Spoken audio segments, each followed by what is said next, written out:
Ne prie pas à cause de Pénina. Bien-aimé, il nous arrive plusieurs fois de prier pour certains sujets pour lesquels nous estimons que cela est important pour nous. Mais la plupart du temps, nous ne réalisons pas que derrière, il y a des motivations qui peuvent être de bonne nature ou de mauvaise nature. Ne prie jamais à cause de Pénina. Vous savez que Pénina était femme d'Elkana, tout comme Anne. Lorsque nous lisons la parole de Dieu dans 1 Samuel chapitre 1, à partir du verset 1er jusqu'au verset 8, là la Bible est en train de nous parler de la distinction qu'il y avait entre Anne et Pénina. Pénina avait des enfants, et lorsque Elkana donnait à manger, il donnait à chacun selon une portion donnée. Mais à Anne, il donnait à Anne une seule portion, une portion double. Pourquoi? Parce qu'il aimait Anne, quoique l'Éternel avait rendu stérile.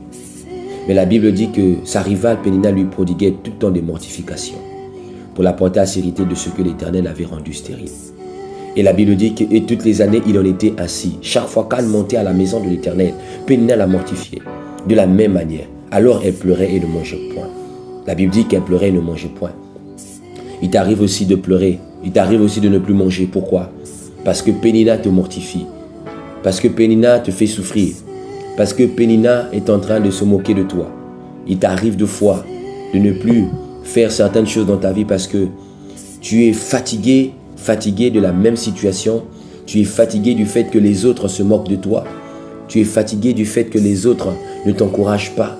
Tu es fatigué du fait que les autres ne veulent pas que tu émerges. La Bible dit qu'Elkana, son mari, lui disait « Anne, pourquoi pleures-tu? Et ne manges-tu pas ?» Beaucoup de gens aujourd'hui sont comme Anne, qui pleurent après leur vie, qui pleurent parce qu'ils n'ont pas la chose qu'ils veulent, qui pleurent parce que le Seigneur n'a peut-être pas encore porté son regard sur eux. Elkana dit « Pourquoi ton cœur est-il attristé? Est-ce que je ne vaux pas pour toi mieux que 10 fils ?» Malgré que Elkana essayait de lui montrer son affection. Mais Anne pleurait toujours. Anne pleurait toujours. Mais Anne pleurait pourquoi? Elle pleurait à cause de Pénina. Elle pleurait à cause de Pénina. Pénina te fait pleurer.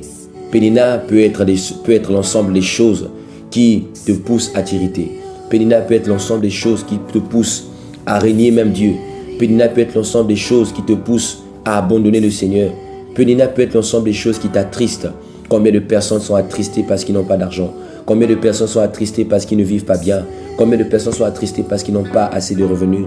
Combien de personnes sont attristées parce qu'ils n'ont plus personne autour d'eux? Vous êtes certainement comme Anne. Anne pleurait.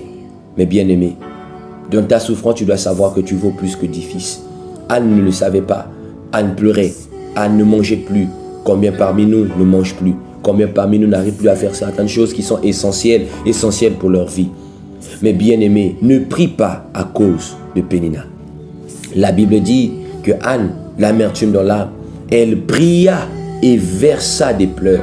Mais bien aimé, lorsque nous cherchons à comprendre la motivation pour laquelle Anne pria parce que Anne était fatiguée du fait que Pénina lui mortifiait tout le temps. La motivation première de Anne, c'était parce qu'elle n'avait pas d'enfant, parce qu'elle savait que Pénina était en train de lui mortifier. Il arrive des fois que nous prions parce que Pénina nous mortifie. Mais bien aimé, c'est une erreur de prier parce que Pénina te mortifie. C'est une erreur que de prier parce que Pénina se moque de toi. Ne prie pas à cause de Pénina. Ne prie pas à cause de Pénina. Bien aimé, mais tu dois prier parce que tu cherches Samuel. Tu dois prier parce que c'est Samuel qui doit être ta motivation. Ne mets pas Pénina comme étant la motivation de ta prière. Ce serait une erreur. Mais regardez, pendant tout ce temps, alors que Anne pria, la Bible dit qu'elle pria longtemps. Elle pria longtemps. Pourquoi elle pria longtemps? Mais elle pria longtemps parce que sa motivation était à cause de Pénina. Elle pria à cause de Pénina qui la mortifiait. Elle ne supporta pas les mortifications. Elle ne supporta pas ces choses qui étaient en train de tuer son âme, de briser son cœur. Mais bien aimé. Mais lorsqu'elle fit un vœu à l'Éternel, la chose qui avait créé la différence, c'est le vœu qu'elle a fait à l'Éternel. C'est le vœu qu'elle fit à l'Éternel. Elle dit, Éternel des armées, si tu daignes regarder l'affliction de ta servante, Si tu te souviens de moi et n'oublie point ta servante, et si tu donnes à ta servante un enfant mâle, je le consacrerai. C'est là la motivation de notre prière. C'est là la motivation de ta prière.